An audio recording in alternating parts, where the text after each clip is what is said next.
안녕하세요. 응급의학과 전문의 하민석입니다. 지난 시간엔 3층 뇌탑의 1층 생명내 뇌관에 탑재된 신의 한 수, 망상 활성계의 초능력을 소개해드렸는데요.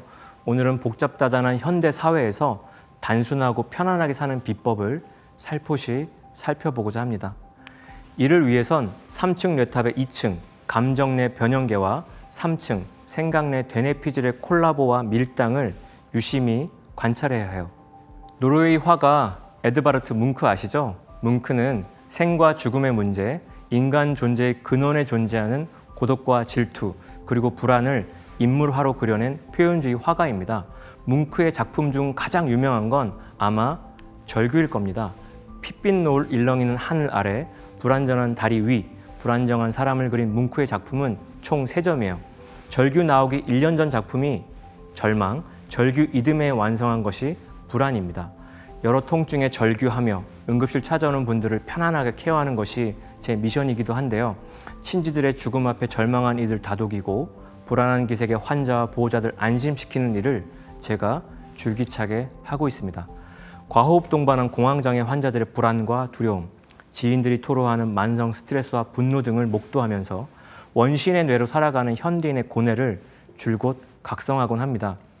인류는 약 200만 년 전부터 3만 5천 년 전까지 천천히 진화해 왔습니다.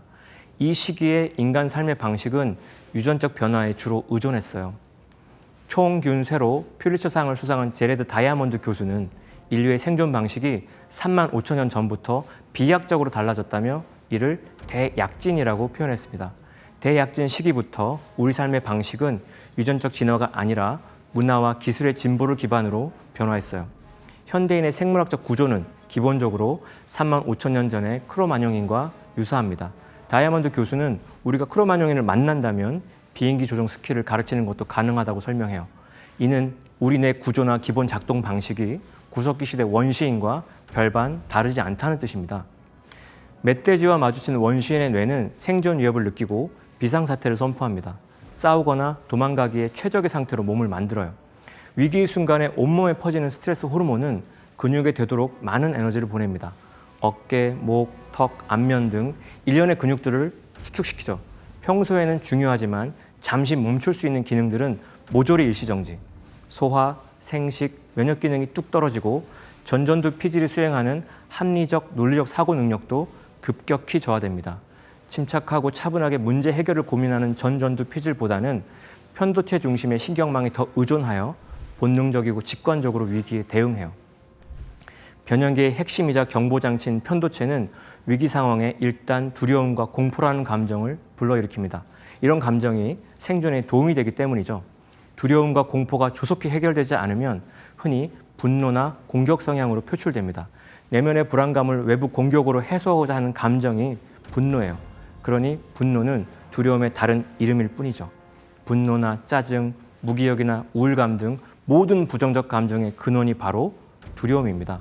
편도체가 활성화되면 두려움을 느끼게 되고 반복적으로 활성화된 편도체는 자그마한 자극에도 크게 반응하는 공포 회로를 형성합니다. 하여 외상후 스트레스 장애 같은 만성 스트레스, 공황장애를 포함한 불안장애 환자들에게서 편도체의 과도한 활성화가 관찰된다는 연구 결과가 숱하게 보고되고 있어요. 수렵과 채집이 주요 생존 방식이었던 원시시대엔 편도체 중심의 뇌 작동 방식이 매우 합리적이었습니다. 허나 수능 앞둔 수험생, 면접 앞둔 취준생, 중요한 프리젠테이션 앞둔 직장인의 편도체가 활성화되어 몸의 근육들 긴장시키고 심박수 높이고 두려움을 증폭시키고 집중력을 떨어뜨리면 어떻게 되겠어요? 그야말로 폭망이죠. 프로 선수와 초보 골퍼의 뇌 사용 방식 차이를 확연히 보여주는 연구가 있었는데요.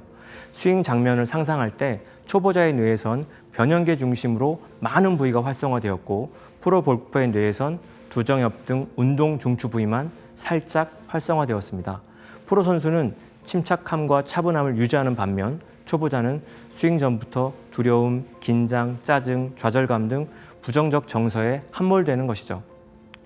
지금 그림에 보시면 빨간 박스 부분이 편도체입니다. 다시 한번 간단히 설명드리자면 편도체는 아몬드 모양의 뇌 부위로 감정을 조절하고 공포에 대한 학습 및 기억하는 역할을 합니다. 위험 상황이나 공포 상황에 대해서 뇌 피질이 관여하기 전에 신속히 반응해서 피해야 할지 아니면 부딪혀 봐야 할지 판단하는 곳이죠. 그런 편도체가 활성화되면 전전두 피질 기능이 저하되고 전전두 피질 기능이 활성화되면 반대로 편도체가 안정적으로 억제될 수 있습니다. 편도체와 전전두 피질 사이의 기능적 연결성이 강한 사람일수록 감정 조절을 잘하고 위기 관리 능력이 뛰어나다는 걸 여러 연구가 밝혀냈어요. 긴장되는 중요한 순간에 뇌가 프로 골퍼처럼 차분하게 반응해야 하려면 편도체는 안정화하고 전전두 피질은 활성화해야 합니다. 그래야 우리가 갈고 닦은 역량을 최대한 발휘할 수 있어요. 편도체 안정화가 편안함의 첩경입니다. 편도체에 잠겨있는 감정적 기억이 무의식이기에 편도체 안정화는 무의식 정화의 관건이기도 해요. 우리의 의식이 특정 감정 상태를 인지하는 것은 변형계가 특정 흥분 상태에 돌입해 신체 변화가 생겨난 이후랍니다. 하여 감정은 의식이나 생각, 마음의 문제가 아니라 본질적으로 몸의 문제입니다.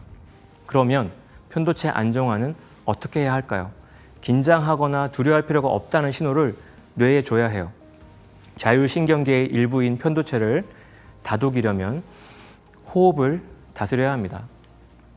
자율신경계의 지배를 받으면서 의식적 개입과 의도적 통제가 가능한 기능은 호흡밖에 없어요. 호흡은 우리 마음 저 깊은 곳, 무의식 심연으로 내려갈 수 있는 유일한 계단입니다. 실제로 단 한 번의 깊은 호흡만으로도 편도체에 변화가 생깁니다. 편도체의 뇌파를 검사해 보면 호흡과 완전히 일치한다는 걸 알 수 있어요. 호흡 속도를 늦추면 편도체 뇌파가 안정되면서 불안이 사라집니다. 이렇듯 몸의 문제인 감정, 부정적 정서는 몸의 호흡을 통해 조절하는 것이 가장 효과적이에요. 편도체 안정화는 우리의 의식과 의도를 우리 몸으로 되돌려 몸의 목소리를 듣는 것에서 시작됩니다.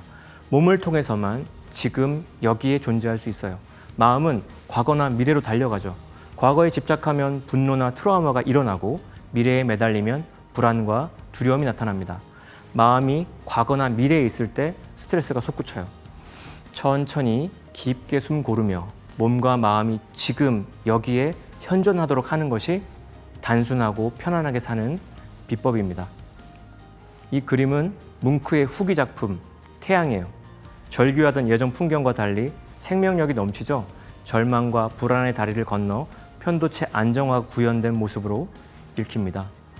어머니 뱃속에서 원래 하던 깊고 편안한 진식 호흡을 바탕으로 우리 몸을 빛으로 채우는 동방신선학교의 수행과 함께 내면의 태양 환히 밝히는 뭉클한 순간들 만끽하시길 진심으로 축원합니다.